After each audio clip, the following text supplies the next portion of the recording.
This is the Child Rights Center of Sukhumi State University. This is one of the 7 state universities in Georgia that establish child rights centers. And these centers are already spreading the knowledge on child rights beyond the walls of the university, reaching out to schools, to the community, and this is why we are very proud of Sukhumi State University and the other 6 state universities in Georgia who are playing a major role for the promotion and protection of children's rights. Our topic for today is partnerships for children's rights, because there is no way we can implement meaningfully the UN Convention on the Rights of the Child without having strong partnerships. And the first partnership is the partnership with children and young people themselves as rights holders. It's extremely important to keep listening to the children, to what they want, to the kind of cities and towns and villages they want to grow in, to the kind of nations they would aspire to the kind of education they would like to get from schools. And that's why partnering out with children and young people themselves is crucial in order to implement meaningfully the Convention on the Rights of the Child. This is very much in the spirit of Article 12 of the Convention and Article 13 to 17, which represent the main civil rights part of the Convention.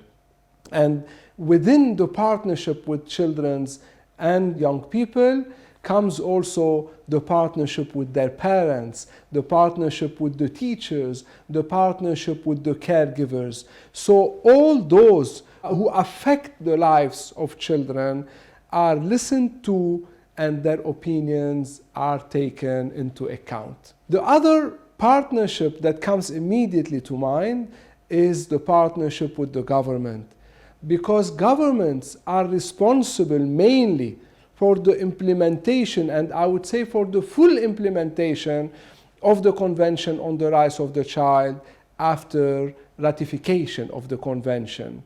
A state party, which is a party that ratified the Convention, is obliged to take all the measures, legislative measures, administrative measures, societal measures to implement fully the Convention.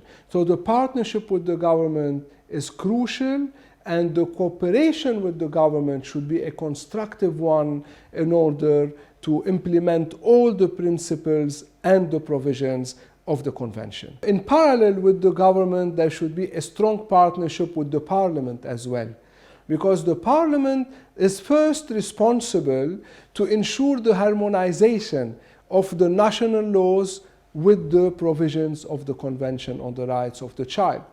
The harmonization process should be in principle conducted and completed before the ratification. But because countries are encouraged to ratify, the jurisprudence of international law accepts that the harmonization process continues even after ratification. And once all the national laws are harmonized with the Convention, then the Parliament should make sure that full implementation is happening, implemented by the government. And this is a key role that all parliaments worldwide play in monitoring the implementation of laws, and the Convention after ratification becomes an integral part of the national legislation. And therefore, every parliament has the obligation to monitor the implementation of the Convention. In this context, it's very important to mention that Georgia has established, according to the Code on the Rights of the Child of Georgia, a permanent council in the Parliament for the protection of children's rights. And the main task is to monitor the implementation of the Code on the Rights of the Child and of the UN Convention on the Rights of the Child, which is mentioned in the code, in the article related to the best interest of the child, where it stipulates that the best interest of the child should be implemented primarily by the family according to the code and to the UN Convention. The other partnership that I would like also to mention, which is a very important partnership as well, is the one with the civil society. Civil society organizations play a very important role in promoting democracy in the society, in promoting a liberal society, a society that accepts everyone.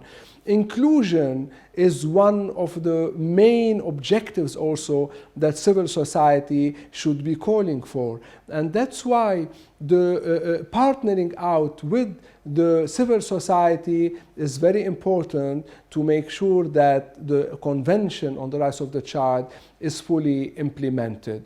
And many times in many countries we have seen the civil society establishing a pressure, a positive pressure on the governments to take crucial measures to implement a specific article or a set of articles or a certain principle which is extremely important, like the principle of non-discrimination in Article 2 of the Convention, or the principle of the right to development in Article 6, or the right to participation, Article 12, or the best interest of the child in Article 3 of the Convention, which in fact constitutes the main philosophy of the Convention on the Rights of the Child. Independent human rights institutions are also very important. They have a significant role to play for the implementation of the Convention on the Rights of the Child.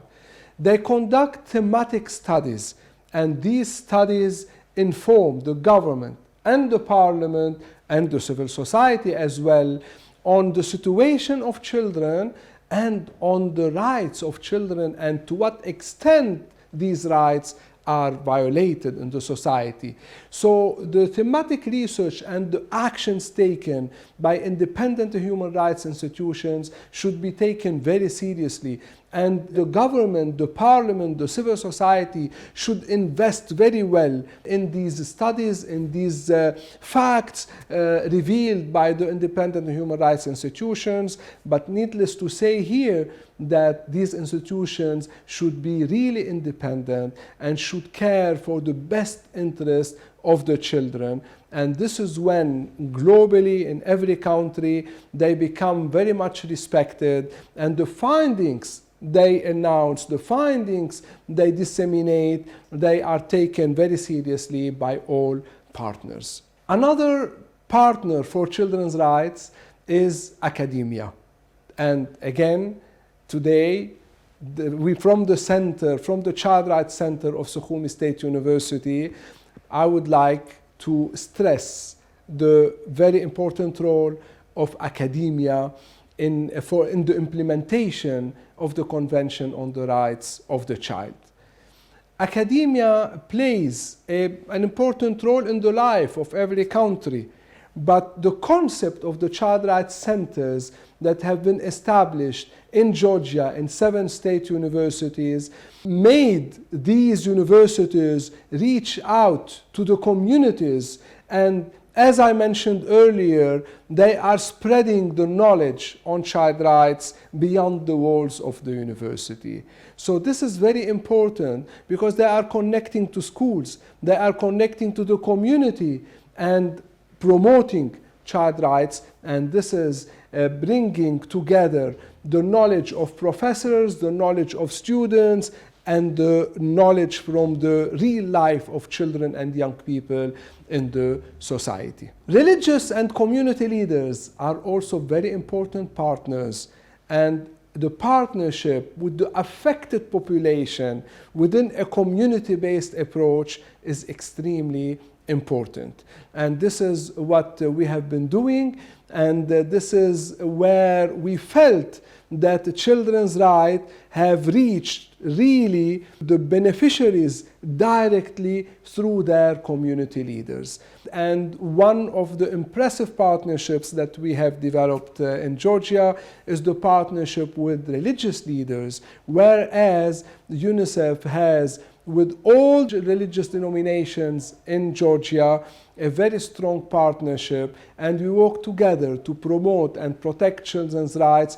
And one period which was very significant where we worked together was the period of the COVID-19 pandemic, and especially on the issue of reducing violence against children. I would like to mention also the private sector. The private sector, in addition to the need of having a corporate social responsibility approach and strategy, also the private sector can be a great supporter for projects and programs to fully implement the Convention on the Rights of the Child. The private sector is a crucial part of the society, and it is very logical that they are a very strong partner in the journey of implementation children's rights. They are needed first to make sure that their policies in the business sector is compliant to the international child rights law, and they are needed as well to make sure that all their employees and their products are compliant with the child rights standards. They are as well needed to support the projects, specific projects for children, such as water and sanitation, quality education, inclusive education, protection from violence, protection from harmful practices, and all the other areas where children's rights should be upheld. So within the spirit of partnerships, and this is the spirit of the SDGs as well, the Social Development Goals and the 2030 Agenda, within this spirit, partnerships become crucial to implement children's rights. And nowadays, we are talking about the whole of society approach, which is an approach that entails working with everyone, working with every actor, working with every community, with affected populations, with community leaders, with the parliament, with the government, of course, with the civil society, with independent human rights institutions, with academia, but most importantly, with the rights holders, with children, young people, and their families. This is how we ensure to have children's rights respected. This is how we ensure a better present, a better future for our children.